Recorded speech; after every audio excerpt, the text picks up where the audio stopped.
Hi there, it's David Bean Cooley from TV Worth Watching with Best TV Tomorrow. I am officially non or post-concussed, which means I don't concuss as loudly as I used to. Tomorrow is Saturday. I still make the worst jokes, so that hasn't changed. That's intact. Whatever the dad joke part of my brain is, that's still there. So tomorrow is Saturday, February 27th. Again, it's easy, a new episode of Saturday Night Live. If you saw last week's episode of Saturday Night Live, a lot of it made me laugh out loud, which it doesn't do that often anymore. So the writing was unusually crisp. Tomorrow night, the musical guest and the guest host, same person, Nick Jonas. Sometimes that works out well, sometimes it doesn't. We'll see, but there you go.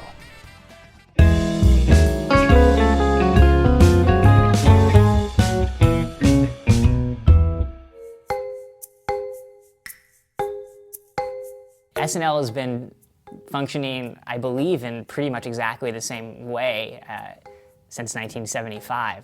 On Monday, you meet the host. Lauren calls on you one at a time and you say a few ideas. You don't actually have to write those ideas. You're mainly just trying to make everybody laugh. Sort of a colossal waste of time creatively, but a nice diplomatic thing to sort of say to the host, like, don't worry, we're all pretty funny, you're gonna be okay, and not humiliate yourself. And then you write pretty much until Wednesday morning, right? All day Tuesday and all night Tuesday.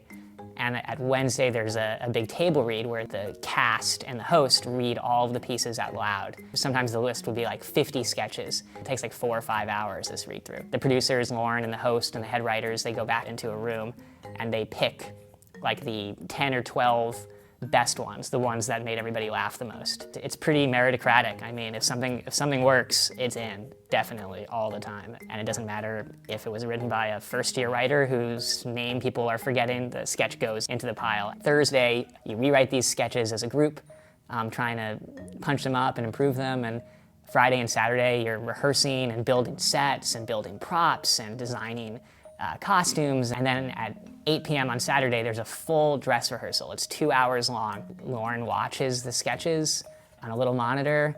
You sit next to him, he tells you his notes. The great thing about working for Lauren is that it gives you full creative freedom. He lets you try whatever you want. There aren't heavy notes, but when there is a note, you trust it, because it's backed by, decades and decades of mastery of comedy. Then they go into another little room and they cut another half an hour out of the show based on which sketches performed the worst in front of the audience. So it can be really stressful because you really work hard on your sketches, but there's multiple times at which they could just be cut completely out of the show. Like in sports, if you strike out, you just have to kind of try to forget it because next week you have another show to do. A lot of people assume that SNL is like a really competitive, socially toxic environment, that there's like backstabbing and rivalries and feuds. It's really not true. In my experience, it was one of the most friendly groups I've ever seen. People were incredibly generous to one another, helping each other out all the time for zero credit. People like Seth Meyers and Colin Jost, who were senior writers, were extremely generous with their time, explaining to me stuff which in hindsight was unbelievably basic. Like I would do things sometimes in my sketches where like a character would be like, all right, here we are at the dentist's office, because I was like, we need some exposition about where they are, and they would be like, you could just like show a dentist's office. And I was like, oh wow, that's really amazing. And I saw that everywhere I went, every year when the new writers came in, because mostly people who've never written for television before. Stand-up comedians or people who have written funny articles for magazines, or he hires like playwrights or people who've done like some web videos. He almost never hires somebody who's written for another actual television show. So you have all these novices coming in